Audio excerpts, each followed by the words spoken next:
Hi, welcome.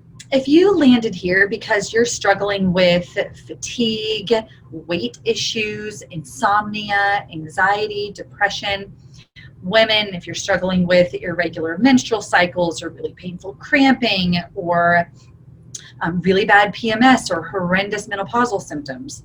Men, this talk is for you too. If you're struggling with poor muscle tone, maybe low motivation and drive, maybe excessive, emotional responses that aren't normal for you, then you've landed on the right spot.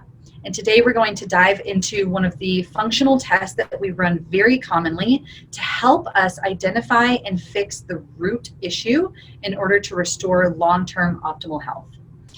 Okay, let's share a screen with you, and you're going to take a look at our hormone panel.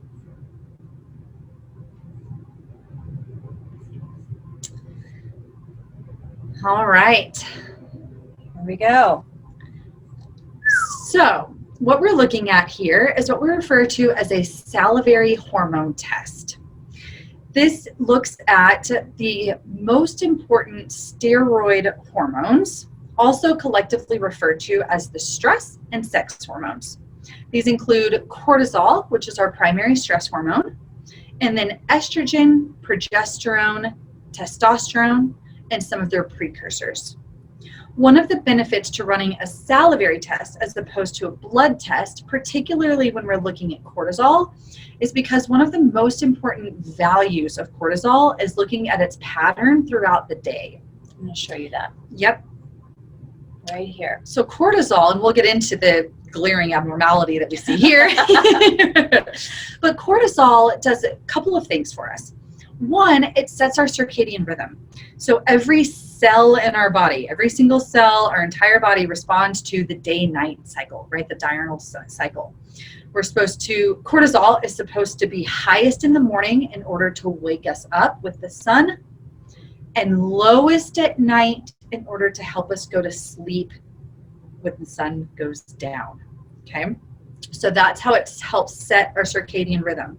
Just to plant a seed, this can become imbalanced. We see this a lot in shift workers, for example. Nurses, police that have to work the night shift will start to see the circadian rhythm become imbalanced. And it's not just like, uh-oh, cortisol's off. It means the rest of our body's not responding to that circadian clock. It paves the way for a lot of issues. So nonetheless, cortisol, highest in the morning, lowest at night.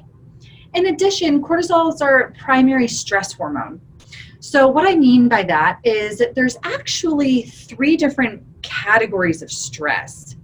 And the body, hormonally speaking, has one stress response mechanism.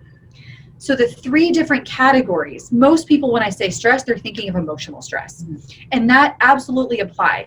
So day in, day out stressors like traffic and deadlines and juggling work in a family, up to, pretty significant stressors like a divorce, the loss of a loved one, financial issues. Those are some examples of emotional stress.